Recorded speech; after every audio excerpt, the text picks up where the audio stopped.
That's farmer friend, singer-songwriter Lyal Strickland. And that's farmer friend and jack of all trades Chris Horn. And we're those Tastebudguys.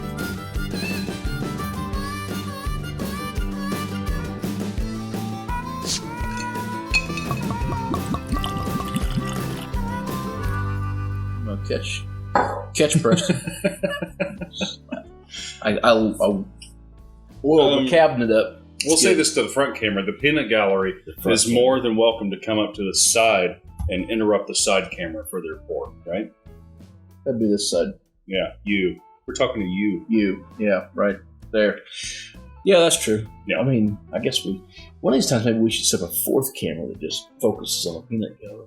Probably like a GoPro or something. Yeah, They don't need a quality camera. No, just that kind of thing. Because they're kind of scattered all over the place. Hey guys, welcome back. Thanks for joining us one more time. We're those Taste Bud guys. I'm Chris. That's Lyal, and this is what we're drinking today. Somebody's already interrupting the camera. I'll pour it. You talk. Oh, so it sounds delicious. We've got what's it sound like? It sounds like Russell's Reserve? Is that what I hear over there? Yeah, Russell's Reserve. Wow, that's what I thought it sounded like. I'm impressed that you could tell it's the label of liquor by the sound. Just from the whiff. It was a 10-year. Yeah. Man, this guy's Kentucky an expert. Straight. Mm-hmm. You have no idea. You should have a YouTube channel. Honestly, I drive through Kentucky a lot. Well, just Paducah, really. Not through Kentucky, but just Paducah. But when I go through Paducah, I learn stuff about whiskey that was made there every time. And I'm like, oh, that's what Russell's Reserve smells like. I know that stuff. Yep. It's fair. So this is... Stop pouring. There's shit to do. Jesus. Good God, man. Yeah. He wants every pour to be an adventure. Jared's shaking. Jared's like, right. Jared's like, oh, right. That's about 25% of what I like. That ain't no lie. Oh, God. So, all right, hold on. Preston was... First of all, we've been doing tequila. We've been doing beer. Then more tequila, more beer. That's what we've shot all night long. And I'm like, this is our first whiskey. We got to get off the tequila and beer for a little bit. So here we are. So Preston reminded me that this is one of the top, cheap whiskeys. This one makes a lot of lists. Yes. To go. And this is distilled and bottled by Wild Turkey. Oh. Stick your face in there and go, hi. That's Preston. Preston. All right. Same company that makes Wild Turkey? Yeah. Who makes Wild Turkey? Is that their own? I think it's Wild Turkey. It says Wild Turkey Distilling Company. Are they their own thing, really? Are they good? I guess I didn't realize that. Okay, cool. So, nice and hot right off the front end. We don't have Wild Turkey, do we? No, I think we polished off the 101. Yeah, that happens often, to be honest. I kind of like Wild Turkey. Yeah.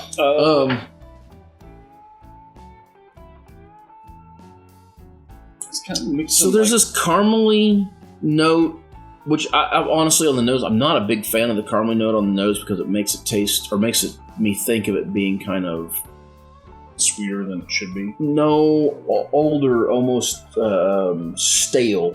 Because that caramel note always puts me in the mind of something that's set too long.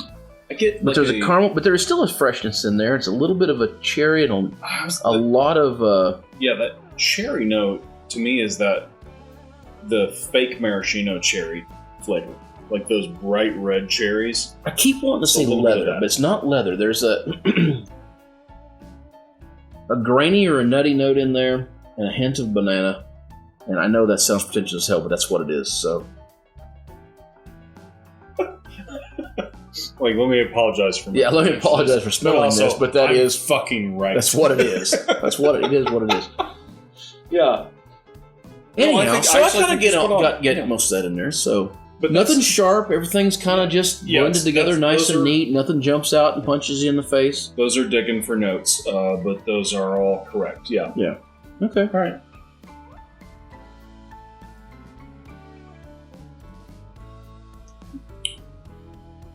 Oh, no wonder this makes so many freaking lists. This is better than I remember it. I've never had this that I know of, but that's really good. Where's the... mash bill on this? It doesn't say, does it? So the only time that I've ever had this is at a restaurant. It does kind of have that. Well, actually, I wouldn't have said Wild Turkey. I would have said Jim Beam. Or not. Yeah, Jim Beam. Black. It's spicy. Jim Beam, Evan Williams kind of finish. Yeah. Something like that. But I don't think I would have equated to Wild Turkey, to be honest with you. You hadn't told me. So the only time I've ever had this is at a restaurant, and it's always been at least as full as this bottle is, usually quite a bit less, and I also assume has been sitting quite a bit longer. Because every time I've had it, it's been a lot more mellow than this is. That bite really brings everything that, like, this whiskey needs. It's got a great front end bite to it. It has everything you want in a bourbon, where it's just kind of like a rawr. And then, but it lays back really quick. I think I've just gotten some bad bottles of this. The only thing I will say is, again, that finishing note is a little bit distressing. It's kind of bitter ain't even right. Kind of astringent? Maybe, yeah.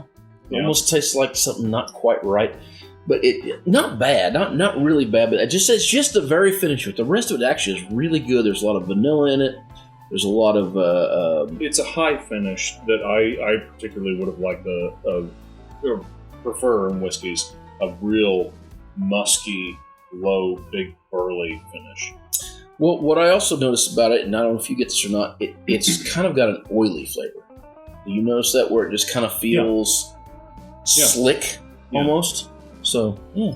But kind of interesting, though. I mean, at the end of the day, I think we're digging for, like, and that's the mark. For just a pure Kentucky straight bourbon, it's actually really good. That's the mark of a good bourbon, is when you start, like, going and digging for flavors, well, how actually does this taste? How actually does it make me feel? This, and this, and this, versus, like, I don't like this. I also got to say, what a fantastic logo here on the side. It's a great looking that bottle. little. I mean, listen, it's another one of these little squat bottles. I do think it's a maybe slightly different dimensions. Yeah, but it's embossed. Look, it's embossed. Yeah, they got their own name put on it. So they didn't just buy some random generic bottle. They did their thing. Yeah, the bottle looks great on the shelf. I gotta say, I've seen this at quite a few bars, and I have turned away from it because I had a couple of bad experiences, but this has been nicely refreshing. If they didn't overprice it, I think I would go. So now I actually think I would like this one over ice, but let me put a star beside that and say I don't think it's going to stand up well to ice. Yeah. But I think I would like it. It would taste more like an Irish whiskey. Probably. Yeah, I think that's very accurate. But I do think I'd like it. Yeah, very approachable on all fronts, including price point, which is always the thing. What is the price on it? I didn't hear. I want to say it's Preston, you know? Like 30? 30 bucks. See, 30 bucks.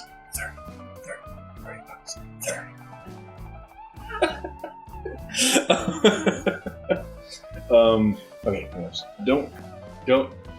Kira called me out this while she was editing the episode when Rick was trying to give us price points, and she said, apparently I, at some point in the episode, said, just finger me it. Finger me the price point or something like that. So I'm trying to avoid the phrase, finger me. $30, a well worth it whiskey, I would say. Yeah, I think that's all right. A nice one to have on your shelf. I wouldn't say that this is one to seek out. I don't think it's going to be everybody's whiskey. I think it'd be fairly divisive. Some people's going to say that's overpriced. Some people's going to say they love it. It's their favorite one. I can see this being a daily for several people. So I guess this is one maybe you just need to try for yourself. But if you like a very standard, smooth Kentucky straight bourbon with a nice forward taste, you're probably going to like this. Yeah, go buy yourself a bottle. You're not going to be disappointed.